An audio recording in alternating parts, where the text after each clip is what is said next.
Bonjour à tous et merci d'avoir choisi notre conférence pour ce matin.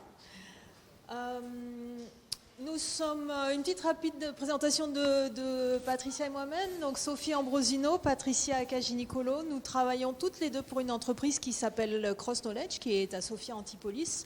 Et nous sommes en charge du développement des produits, développement logiciel, donc à la fois du côté produit et du côté technologique. Nous collaborons étroitement dans notre vie professionnelle. Et on voulait profiter de cette conférence pour partager avec vous notre expérience de pratique et comment nous avons utilisé SAFe, ces concepts adaptés à notre situation pour nous permettre de traverser un parcours semé d'embûches qu'on va vous raconter. Bonjour à tous. Vous m'entendez? Oui. Donc d'abord, avant de commencer on va commencer par le commencement. Qu'est-ce que SAFe? Je vous ai mis une photo ici du framework. Donc l'objectif de SAFe, c'est de répondre à la problématique des grandes organisations qui souhaitent faire de l'agile à l'échelle. Comme vous pouvez le voir, le framework est vraiment très très complet. Il contient énormément de rôles, de process, de cérémonies, tout ce que vous voulez.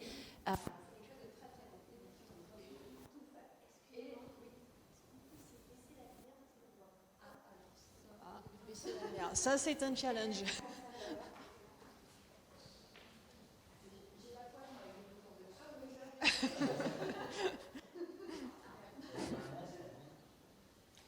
Oh yes, bravo.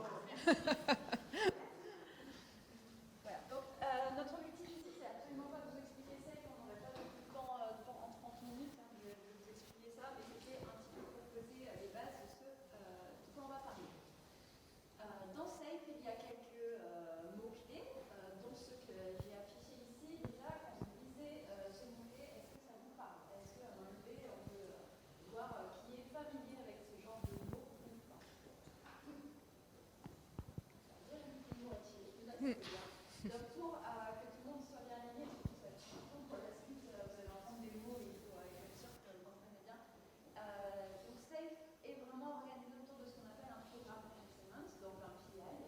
Le PI va être la période de temps pendant laquelle on va fixer nos objectifs, faire le planning avec, développer, tester, mettre en production, etc. Le PI va avoir une durée variable, chacun définit la sienne. Pour nous, c'est les temps. C'est une période de 3 mois à peu près.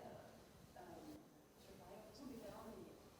Un PI commence par un PI planning, donc qui est une cérémonie où on va mettre tout le monde en commun, toutes les équipes vont travailler ensemble. Donc au tout début, on va avoir un alignement fait sur quels sont les objectifs pour la période qui arrive et comment on va tous les travail à faire, comment on se répartit et comment on s'assure que derrière, on va pouvoir délivrer ces attentes. Et si on ne peut pas, on réajuste le temps pour en tout cas essayer d'en sortir une maximum de base.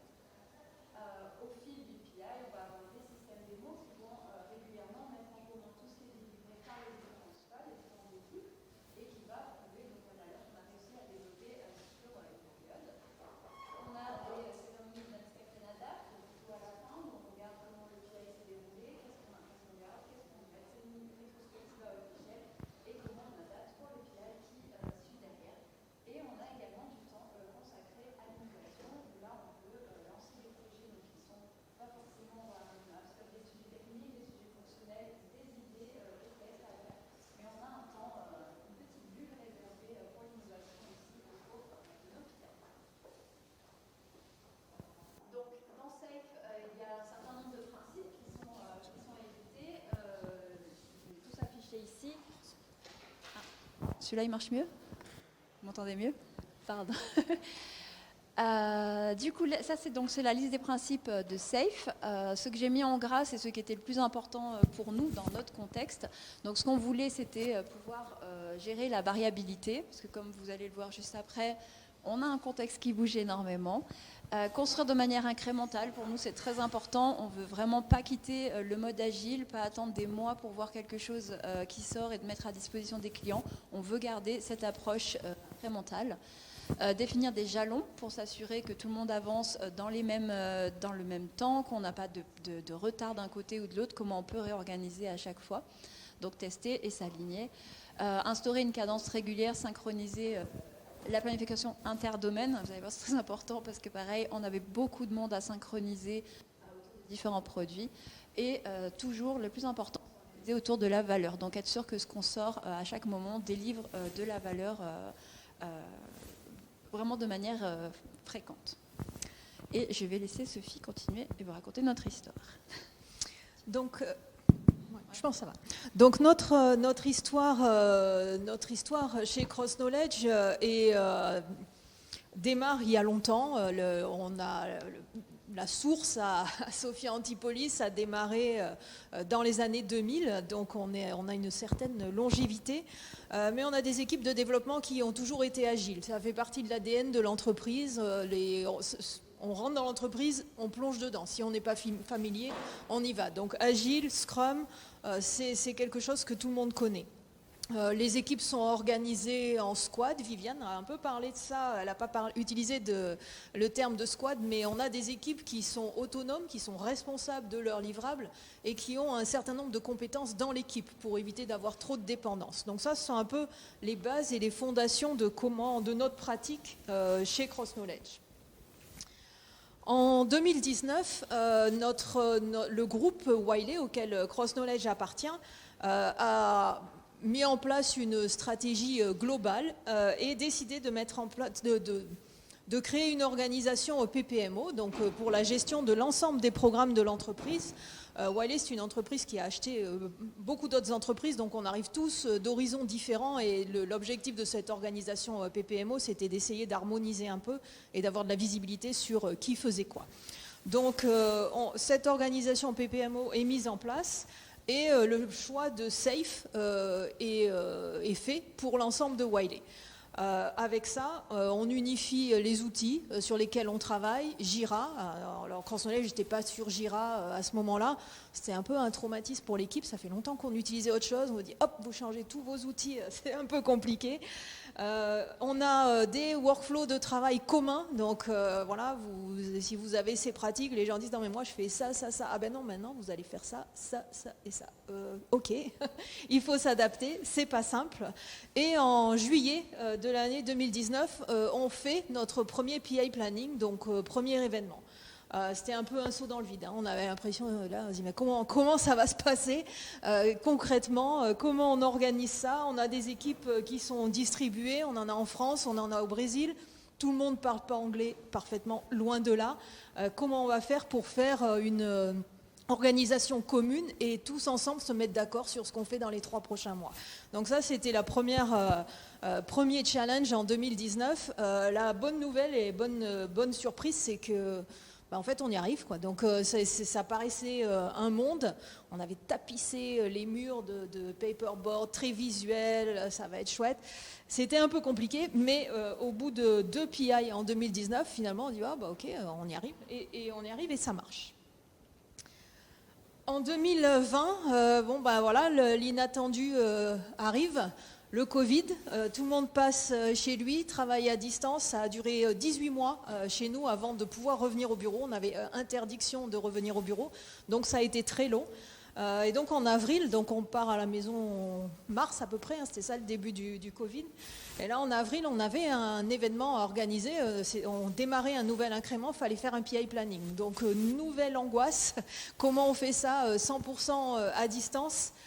C'est pas simple. Là aussi, on a des équipes qui sont un peu partout. Hein.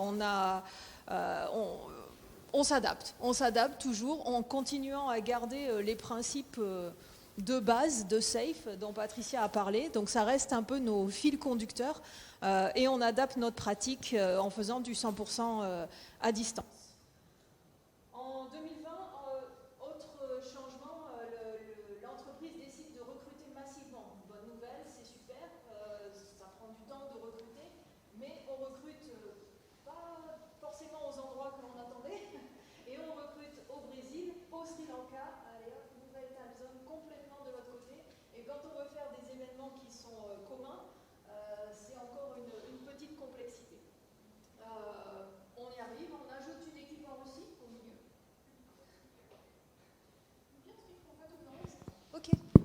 Merci. Dites-moi quand il s'arrête. On rajoute une équipe en Russie qui fait une activité un peu différente, qui développe une application mobile, mais qui doit quand même se coordonner avec les autres. Donc voilà, on augmente le challenge. La bonne nouvelle du travail à distance, pour nous, ça a été que ça a en réalité réduit les distances. C'est-à-dire qu'on n'avait plus les gens qui étaient dans des bureaux et les gens qui étaient loin à l'autre bout du monde. Tout le monde était derrière son écran et ben, finalement, c'était pas plus compliqué. Le niveau d'anglais, en fait, ça a boosté tout le monde et on a été obligés de tous parler anglais correctement pour communiquer. Donc ça a aidé aussi. Ce qui était difficile, ben, en particulier pendant la période de Covid, les gens étaient chez eux. Certains pouvaient avoir un contexte professionnel, personnel, un peu plus compliqué. Il y avait les enfants, on connaît les enfants de tout le monde. Voilà, vous avez tous vécu ça, j'imagine. Et donc voilà, on a adapté tout ça. Je ne sais pas s'il parle bien. Encore une fois, après 2 événements organisés, donc 2 fois un trimestre, 6 mois, ben on est à l'aise, tout le monde sait comment ça marche, les pratiques deviennent des routines et notre cadre est posé pour avancer. À chaque fois, on re-challenge, hein, on inspecte, on adapte. Ouais, pour l'instant, ça va, merci. On inspecte, on adapte, on itère. En 2021, on change encore un petit peu, on revient au bureau, mais on est très flexible, donc il y a des gens qui sont là, il y a des gens qui ne sont pas là. On essaie de tirer parti de tous les avantages que l'on peut avoir. En particulier, on combine nos événements avec une revigorisation de la culture d'entreprise, des pratiques d'équipe, on en profite pour se retrouver, faire des petits événements. Ça devient, on utilise aussi ce cadre finalement pour donner une dynamique à nos équipes et des moments où les gens se retrouvent. Et je viens de dire on va boire une bière, ben nous aussi on va boire une bière, on mange des bonbons, on va faire un café, on fait un pique-nique. Mais en tout cas, on fait tout un tas de choses qui font qu'on associe ces pratiques qui nous donnent un cadre avec tout un tas d'autres événements qui nous permettent d'avancer et de solidifier la culture d'équipe. En 2021, cette décision de recruter tout un tas de gens est concrète. Ça prend du temps de recruter. Entre le moment où on dit on recrute et le moment où les gens arrivent, ça prend un peu de temps. Mais en 2021, on arrive à un maximum là, et on a 11 équipes à synchroniser qui sont réparties en France, au Brésil, au Sri Lanka. C'est pas tout simple, mais la réalité c'est que ça marche et ça se synchronise bien avec des dépendances, avec des imprévus un peu partout, mais une fois que la routine est en place et que les gens sont familiers de la routine, c'est beaucoup plus simple. En 2022, changement de priorité. Là, on est un peu victime de notre réussite parce que nos équipes sont assez à l'aise. Et finalement, dans le groupe Wiley, il y a une décision qui est prise. On nous dit, bon, là, vous avez 3 squads, ils marchent bien, on va les mettre sur un autre business parce qu'ils ont... d'un point de vue revenu et profitabilité, ils sont mieux que vous, donc on les prend. Bon, ok, ça ne nous fait pas se faire plaisir, mais c'est pas grave, on se réajuste, on apprend ça 2 jours avant le PI planning, bien sûr, hein, donc on avait tout organisé pour avancer et se mettre d'accord sur les manières de travailler, les priorités, etc. Voilà, une petite peau de banane, mais c'est pas grave, on ne tombe pas, on continue à rebondir. Globalement, tous les 3 mois, on a été obligé de reconfigurer nos équipes pour s'adapter à tous ces événements extérieurs, je dirais. Bien sûr, il y a aussi le normal, hein, la vie des équipes normales, des gens qui partent, des gens qui reviennent, etc. Mais là, on avait en plus des choses dans le groupe qui faisaient que ça complexifiait un petit peu la situation. Et en 2022, encore un autre événement, on décide de mettre ensemble Cross Knowledge avec un autre business dans Wiley. Et on nous dit, bon, maintenant, comme vous êtes tous dans le secteur du learning, vous allez travailler ensemble, on va associer ces équipes et vous allez développer une plateforme en commun.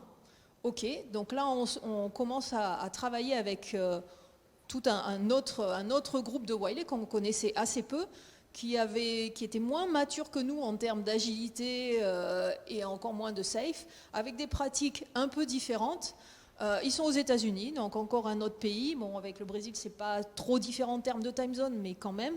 Voilà, on a dû s'adapter, et là aussi on a dit bon, on va faire notre PI planning et notre incrément, on va le faire tous ensemble. La première fois qu'on a dit ça, ça a un peu grincé des dents, et puis finalement c'est passé tout seul. Voilà, on est maintenant en 2023, c'est fin de la saison 1, on est au dernier épisode. Au mois de juin, Wiley a annoncé qu'il vendait Cross Knowledge, donc notre entreprise est actuellement en vente. On ne vous donnera pas la suite de l'histoire parce qu'on est encore en vente. C'est ça la réalité. Donc on se prépare pour la saison 2. Mais on a pas mal confiance en nous et dans le fait qu'on peut rebondir et utiliser ce cadre nous permet d'avancer. Comme vous pouvez vous en douter, vendre une partie, ça veut dire aussi diminuer les ressources. On n'a plus du tout les mêmes équipes, on va changer notre focus, bref, on aura tout à revoir derrière. Donc, en quoi SAFE nous a aidés à travers ce parcours plein d'obstacles, déjà à sécuriser nos livrables. En fait, à chaque fois qu'il s'est passé des événements comme ça, SAFE nous a permis d'avoir un cadre. On restait toujours sur la même organisation, donc d'abord un alignement sur nos priorités. Ok, on change le contexte, on a des gens en plus, des gens en moins, on a des produits en plus à gérer, etc. Mais c'est quoi les priorités? Sur quoi on va travailler? Et qu'est-ce qu'on veut sécuriser comme livrable à la fin de cet incrément? Ensuite, ça nous a permis de contourner les obstacles, parce que voilà, quand normalement on a ce genre de perturbations qui arrivent dans une entreprise, si on n'a pas ce cadre-là, on peut vite se retrouver débordé, ne plus savoir par quel bout prendre les choses. Ici, comme on avait une cadence bien décrite, tous les 3 mois, on avait ce PI planning, cet incrément à préparer, ça nous forçait à chaque fois à se reposer les questions. C'est quoi les nouvelles priorités? Comment on avance? Comment on s'y met? Et même pour les équipes qui se joignaient, comme on disait, quand les autres parties de Wiley nous ont rejoints, elles n'avaient pas cette maturité, elles ne connaissaient pas forcément le framework, mais d'arriver dans quelque chose de très organisé, j'allais dire carré, ça permettait tout de suite de mettre le pied à l'étrier et d'essayer, et surtout de se dire on arrive à avancer ensemble.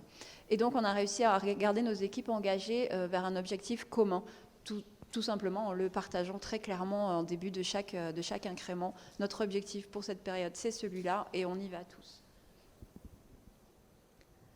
Donc pour nous, les clés de la réussite avec SAFE, la première, c'est surtout adapter le framework au contexte. Comme j'ai montré dans la première slide, le framework SAFE, il est énorme. Il y a vraiment énormément de choses. Nous, même au plus haut, quand on avait 11 squads, etc., on n'implémentait pas le framework en entier.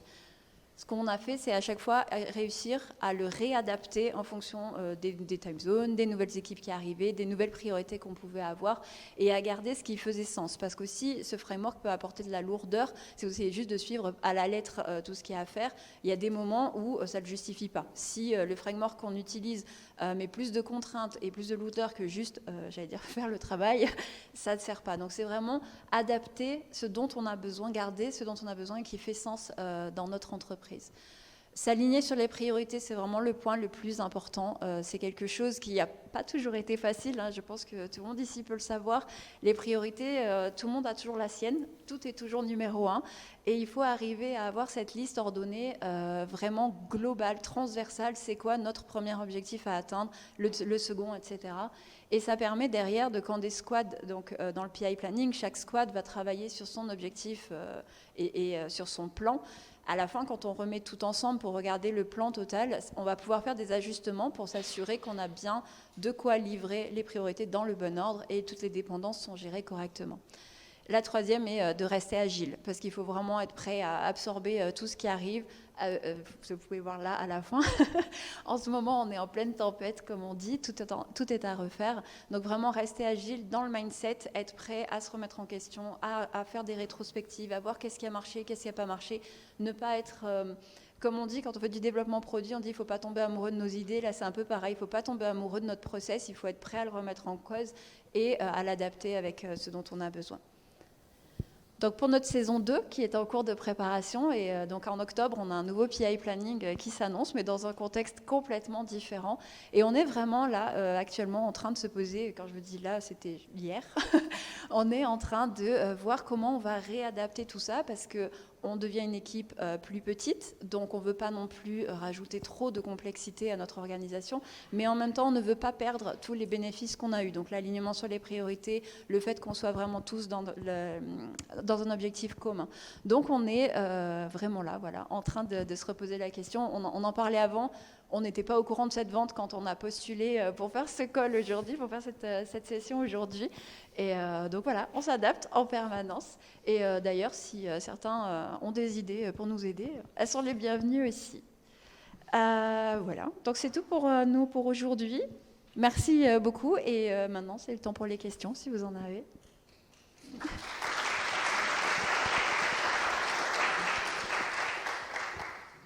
Ouais. Attends, peut-être...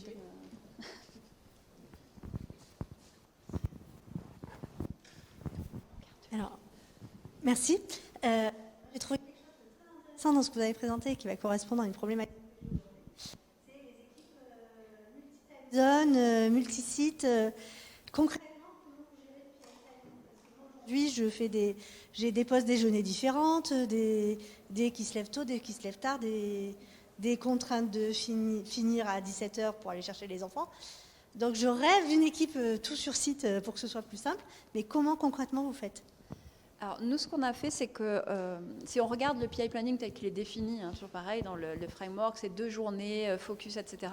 Nous, on l'a étalé sur 1 semaine. Donc déjà, alors mais pas une semaine pleine, on peut s'en douter, parce que voilà. Et on a récupéré, du coup, les time zones en commun. Alors, en plus, il y a les changements d'heure, hein, en été, en hiver, sinon c'est pas drôle. Mais on a essayé, voilà, de galer. Donc tous les après-midi en France, ça correspondait en gros au matin au Brésil et à la fin de journée côté Sri Lanka. Mais voilà, on l'a découpé en fait. Et en parallèle, on faisait d'autres activités comme de l'innovation ou terminer les reliquats des sprints d'avant. Donc on l'a adapté en faisant 1 semaine et en récupérant les après-midi pour être sûr qu'on avait du temps.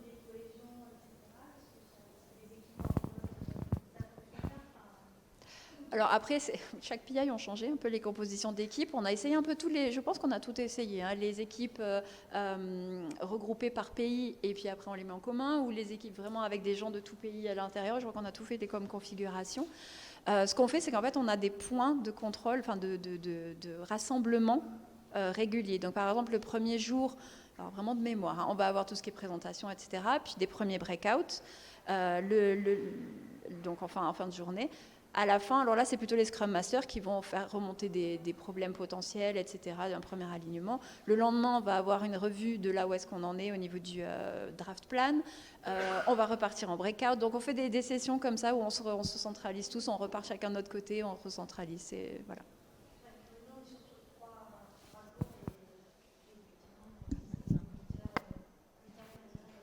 C'est ça, il y a des moments clés que l'on choisit pour que tout le monde puisse assister en fonction des fuseaux horaires. Et ensuite, on laisse au Scrum Master la mission d'organiser les breakouts aux heures qui conviennent le mieux pour chaque équipe, de manière à ne pas ajouter trop de contraintes. Mais comme vous, hein, c'est l'heure de manger, c'est trop tôt, c'est trop tard, c'est un jour férié, c'est les vacances scolaires. C'est quand même compliqué. Oui. Et quand il y a plein de pays, il y en a beaucoup en fait. Par avance, désolée si vous l'avez dit parce que je suis arrivée un peu en retard, mais je voulais savoir si pour intégrer les nouvelles équipes, vous aviez mis en place un coaching interne ou des formations, quelque chose. Comment vous avez fait pour intégrer ceux qui sont arrivés, qui étaient avec d'autres maturités, d'autres pratiques comment vous organisez pour maintenir en fait l'agilité et intégrer le nouveau? Alors on a l'organisation PPMO de Wiley s'est chargée de ça, donc il y a un certain nombre de coachs agiles qui sont disponibles dans l'entreprise et qu'on peut faire intervenir si nécessaire. Mais après, nos Scrum Masters sont vraiment les gens qui eux ont cette culture et qui aident chacune des organisations et chacune des équipes à adopter les bons réflexes, les bonnes pratiques, etc. Au niveau des équipes qui ne sont pas les équipes de développement. Ça, c'est un autre challenge. Et on y vient petit à petit. Mais on en voit encore. Moi, j'ai encore la semaine dernière une équipe qui présentait comment ils allaient dérouler un projet marketing. Ils étaient partis avec un Gantt chart sur 6 mois. J'aurais dit stop, ça ne va pas marcher.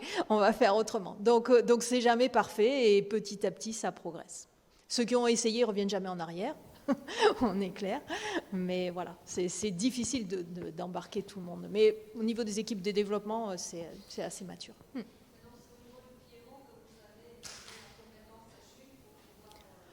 Au niveau du PMO, et les Scrum Masters sont vraiment dans les équipes techniques. Les Scrum Masters font partie des équipes techniques. Ouais.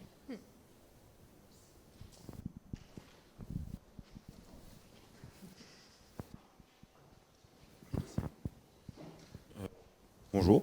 Alors moi j'aurais aimé savoir quel événement vous a fait décider de passer de la méthode standard Scrum au framework Safe. Qu'est-ce qui s'est passé pour décider de passer à ce changement justement? Donc c'est un choix groupe, je vais dire, plutôt que notre choix à nous en tant que Cross Knowledge. Donc c'est plutôt un choix de Wiley. Cross Knowledge est une marque de Wiley. Et l'objectif de passer dans Safe était d'avoir une visibilité sur à la fois la maturité des équipes de développement, un suivi des livrables, un suivi des coûts. Donc c'est à la fois un organe de contrôle, je dirais, ou de suivi, mais aussi d'aide. C'est-à-dire ça permettait à l'organisation PPMO d'identifier les endroits dans l'organisation et dans le groupe où on n'était peut-être pas assez mature, justement, comme disait Marina, où on avait besoin de quelque chose de supplémentaire, donc pour amener tout le monde au bon niveau. Donc l'objectif principal était d'avoir une vue globale et de coordonner l'ensemble des équipes, parce qu'il y avait aussi pas mal de dépendances. Les équipes technologie dans Wiley sont des équipes shared services, donc on sert plusieurs business. On arrivait forcément à des moments où il y avait des besoins en conflit en termes de priorité, donc il y avait un besoin de coordination de tout ça. Donc c'est vraiment une question d'échelle et Scrum on était aux limites de ce que Scrum peut faire.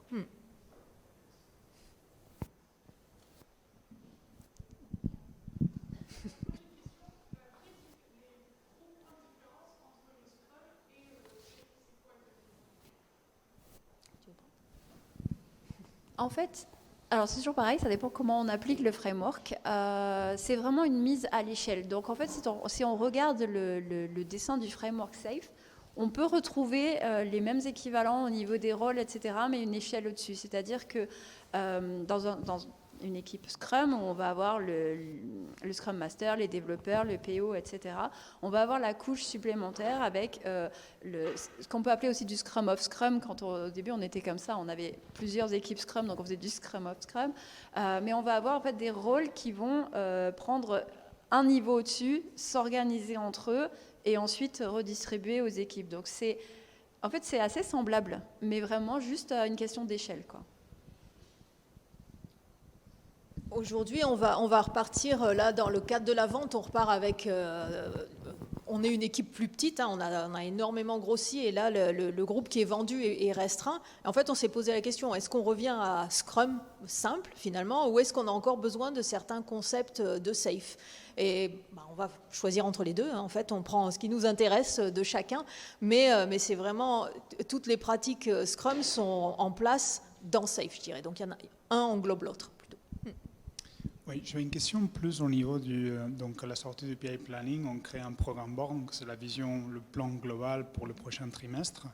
Comment, en termes d'outils, vous avez parlé de Paperwork, vous avez parlé de Jira, mais est-ce que vous avez changé des outils pour mettre en place cette vision commune de façon dynamique lors des PI Planning?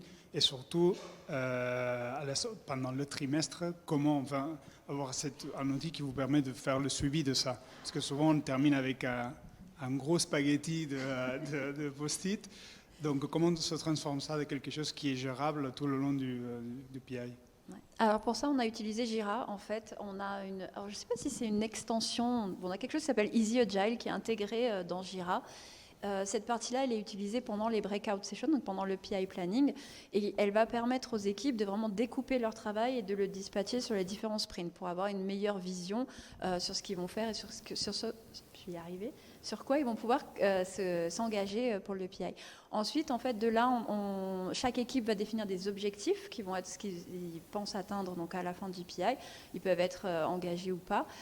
Et on va créer, en fait, dans Jira, ces objectifs sont vraiment matérialisés, ce sont des items à l'intérieur.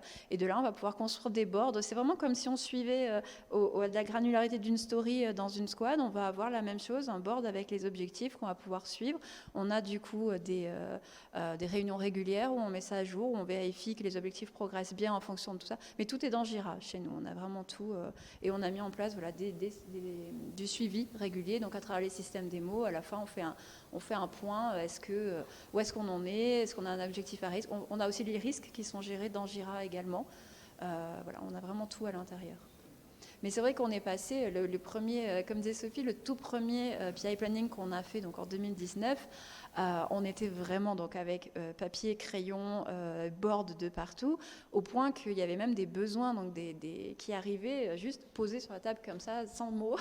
Une équipe se retrouvait avec un nouvel objectif qui arrivait sur sa table et ils devaient gérer. Là, on a vraiment, avec cette réorganisation, on a vraiment tout qui est formalisé et qui est bien cadré. Tout est dans Jira. Ouais.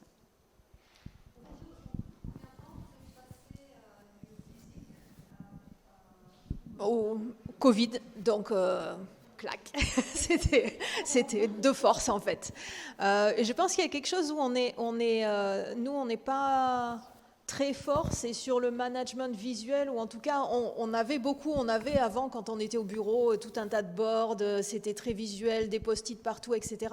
Et on n'a pas réussi à recréer ça aussi fluide à distance, en complet digital. Viviane disait, voilà, moi je le fais très bien avec mes équipes. Nous, c'est encore pas super facile. On a essayé plusieurs choses, mais bon, ça n'a pas marché très bien. Donc voilà, Jira convient bien pour nous et pour notre suivi. Oui, bonjour. Bon, lui, il s'éteint. Vous avez que ce soit en lien avec le changement de framework ou le changement d'outillage, je serais intéressé pour savoir concrètement comment s'est passée cette conduite du changement du coup pour faire la bascule. Alors changement d'outil, ça a été un peu douloureux quand même. Hein. On utilisait un outil qui s'appelait Spira avant, c'était le même type d'outil, mais on est passé à Jira et là, faire la permutation quand on est habitué, toutes les équipes sont habituées à utiliser un outil et se dire ah là on change, il faut tout redéfinir, il faut migrer les données, il faut changer les habitudes. On a fait tout un tas de sessions, on a embarqué des champions, donc des gens qui ont été vraiment partie prenante dans cette migration.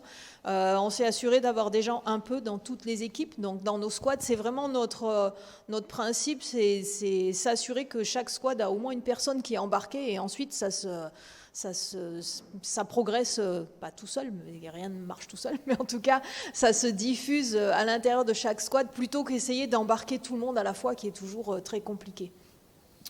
Sur les pratiques, nos Scrum Masters ont été des vecteurs super importants. Hein. À chaque fois qu'on essaye d'avancer, de faire évoluer quelque chose, les Scrum Masters sont les gens qui mettent de l'huile dans les rouages dans toutes les évolutions.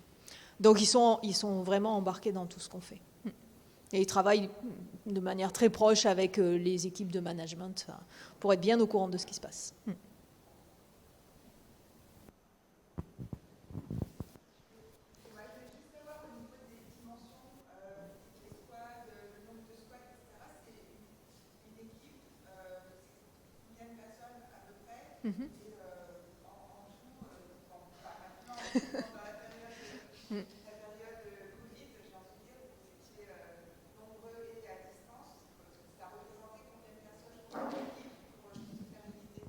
Ok. Tu veux décrire une squad? Je peux. Alors, chez nous, les squads, donc, on va avoir un Scrum Master, un Product Owner, un Product Manager. En principe, on a 4-5 devs et la QE, donc QE Engineer. Voilà. Et alors oui, parmi les devs, il y a un tech lead qui va beaucoup travailler de pair avec le PO pour préparer en fait donc dans les refinements et pour préparer la suite, et qui est un peu le référent technique qui accompagne tous les autres. Mais du coup, globalement, ça fait en tout entre 5-7 personnes. Voilà. Et au max, on était 11 squads, c'est ça? Je crois qu'on a été peut-être un peu plus le dernier PI qu'on a fait. En fait, je pense qu'on a dû aller jusqu'à peut-être 13-14 squads au total. Ouais. Alors, c'est un peu la limite quand même, hein, parce que c'est difficile à chaque fois qu'on fait une séance de briefing, alignement des objectifs avec tous les membres de l'incrément. C'est vrai que quand on commence à approcher la quinzaine de squads, ça fait beaucoup de monde. Donc ça fait plus d'une centaine de personnes en fait. Le problème aussi quand on a beaucoup de personnes, c'est qu'on ne peut pas toutes les faire travailler sur les mêmes objectifs forcément, parce qu'on ne peut pas découper. Et ce qui fait que derrière, on perd aussi un peu de l'intérêt, c'est-à-dire qu'ils vont écouter que la partie qui les intéresse. Et bon, ça perd, voilà. Là, je pense, vous voyez, 15, c'est trop. Bonjour, je voulais savoir dans tous ces changements, le rôle de votre leadership et la relation du coup et vraiment quel était leur positionnement et les actions que vous avez peut-être engagées avec eux pour soutenir la relation entre le leadership et les équipes et pour que les équipes aient les bonnes informations et restent engagées. Merci. Moi, je fais partie de la leadership team, donc je fais un peu le lien entre les deux. Et sur le dernier événement qui s'est passé, quand on a ajouté 4 produits à notre incrément en disant bon, maintenant on gère tout ça ensemble, j'avoue que j'ai poussé moi assez fort en disant bon, ok, si on travaille ensemble et on doit développer quelque chose ensemble, on fait un seul PI planning. On arrête de faire 2 groupes et ensuite on va s'assurer que ça se synchronise bien. C'est pas une bonne manière. Donc j'ai poussé un peu fort. Ce que l'on fait, et ça c'est assez ancré, c'est de dire laissez-nous essayer. On le fait une fois et on voit ce que ça donne. En fait, donnez-nous le droit d'essayer et éventuellement de rater. Ça sera peut-être pas parfait et on fera peut-être mieux après. Mais par contre, on veut l'autorisation de tenter ce qui nous semble être la meilleure solution. C'est ce qu'on est en train de faire là aussi pour le prochain PI planning pour la partie cross-knowledge, du coup, qui est plus réduite.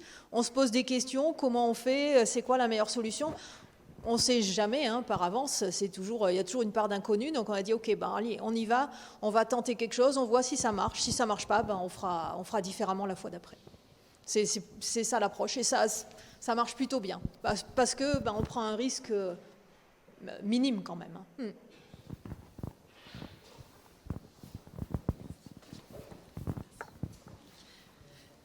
Bonjour, ma question va être un peu décousue parce que je crois que c'est pas très clair dans ma tête, mais quand vous mettez de l'agilité à l'échelle, vous allez donc définir des nouveaux rôles, comme vous disiez, alors le RTE, le PM. Comment vous avez identifié ces personnes? Est-ce que vous avez créé comment vous avez créé ce nouveau rôle en partenariat avec les RH ou pas? Comment des gens se sont proposés? Je sais pas. Comment vous avez amené ça en fait? Merci. Donc il y a des gens qui se sont montrés intéressés pour prendre des nouveaux rôles. Donc ça a été des opportunités de carrière pour certaines personnes, très clairement. Il y a des gens qui ont eu besoin de se former pour ces opportunités de carrière. Donc on a été appuyé par la RH pour ça, pour dire voilà, cette personne elle veut prendre un rôle de Scrum Master, comment on l'y amène, comment on l'aide, comment on assure que ça va être une réussite. Pour d'autres rôles, on a recruté ou on a d'autres personnes du groupe qui sont venues. Les rôles de PMO, par exemple, les programmes managers. On a eu un moment une promotion interne, puis après la personne est partie, donc on a d'autres personnes qui sont venues. Ça s'est fait au fil de l'eau, donc il y a eu soit des recrutements, soit des évolutions internes de carrière. Mais ça n'a pas été... Enfin, moi, j'ai pas vécu ça comme quelque chose de compliqué. Ça s'est fait un peu dans la douceur et en expliquant finalement quelle était la mission de chacun. Juste pour rajouter quelque chose, on n'a pas forcément eu non plus une personne par rôle. En fait, le rôle, c'est un ensemble de responsabilités. Ça pouvait être partagé par plusieurs personnes parce qu'ils avaient l'habitude de faire des tâches dans un ancien framework qui ressemblait. Donc, on n'avait pas forcément, par exemple, le RTE, on n'avait pas une personne où on disait c'est cette personne. C'était partagé à travers plusieurs. Bonjour, merci. J'aurais une autre question d'ordre un peu RH, je suis la même logique. Vous avez sûrement eu aussi dans vos équipes, dans vos squads, des personnes qui avaient des personnalités un peu plus affirmées que d'autres, voire des égos un peu plus démesurés, on va le dire comme ça. Donc ma question, c'est pour piquer un petit peu, c'est qu'on a tous à les manager. C'est pas toujours efficace. On est dans un environnement où le selfie est quand même assez fort, on va dire, le personal branding très fort. Et malgré tout, on doit faire des équipes équilibrées avec un leadership partagé. Je serais curieuse de savoir comment vous avez fait. Et on est entre nous, donc allez-y, dites-nous véritablement comment vous avez fait. Merci. Attendez, on regarde juste s'il n'y a pas des... Je rigole. Je peux vous donner mon point de vue, après je passerai le micro à Sophie, mais c'est vrai que dans la construction des équipes, comme on a montré, tous les 3 mois, il fallait se réinventer quelque part. On a quand même des managers de proximité, donc pour chaque développeur, etc. Et on prenait vraiment en compte les feedbacks de chacun. C'est-à-dire quand il y avait des squads qui ne fonctionnaient pas parce que trop d'ego, ou l'inverse aussi, des gens trop discrets, parce que ça m'est déjà arrivé de travailler avec une équipe où on est là, on est en ligne et on n'entend rien. Il n'y a rien qui se passe et c'est pas mieux. Vraiment, on essayait d'adapter en fonction des personnes, aussi de ce qu'elles voulaient faire, parce que comme on a beaucoup changé de projets, etc., il y avait des opportunités qui se créaient. Pour ça, je trouve que chez Cross Knowledge, et quand on était intégré à Wiley aussi, on avait quand même cette possibilité d'adapter pareil. Alors, le problème de ça, c'est qu'à chaque fois qu'on change la composition d'une équipe, il faut réapprendre à travailler ensemble. Donc, il ne faut pas négliger cet impact-là sur redéfinir ensemble comment on va charger une story, la definition of done, ce genre de choses. Il faut prendre en compte, mais c'est vrai qu'on essayait de gérer par du feedback direct, que ça vienne du management, voire même des gens dans la squad qui disaient là je peux plus. Oui, on a la phase de composition des équipes, c'est toujours une période de stress intense. Comment on recompose les équipes, qu'est-ce qui marche pas, de quoi on a besoin.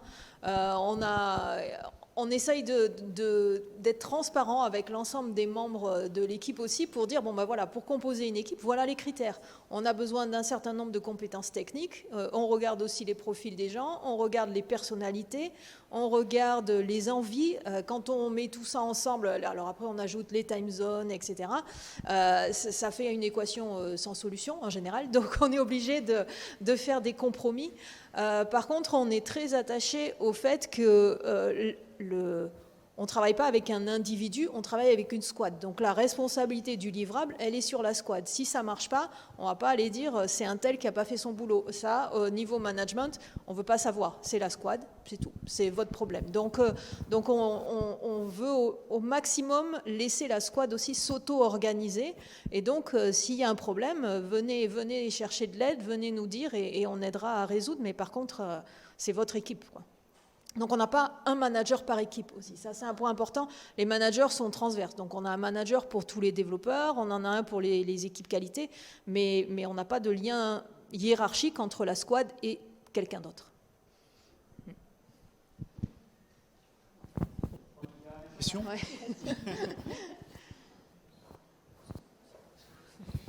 Est-ce que vos Scrum Masters sont dédiés ? Comment vous avez assuré d'avoir des Scrum Masters forts, entre guillemets, et qui soient vraiment coachs de leur équipe et un peu vos relais dans des équipes ? Un Scrum Master prend en charge 2 équipes pour nous. Donc ils sont sur 2 équipes à la fois, ce qui est gérable en termes de charge de travail. Plus, je pense que c'est trop, après ça permet pas de s'investir suffisamment. Donc c'est 1 pour 2. Ils ont tous été formés, ils ont été certifiés aussi pour appuyer tout ça. C'est un vrai métier. Donc voilà. Oui, absolument. Ils sont que Scrum Master, oui. Tout à fait. Au départ, on n'a pas commencé comme ça. On a commencé avec des gens qui étaient Scrum Master et autre chose. Au bout d'un moment, on a dit non, en fait, il faut qu'ils soient que Scrum Master.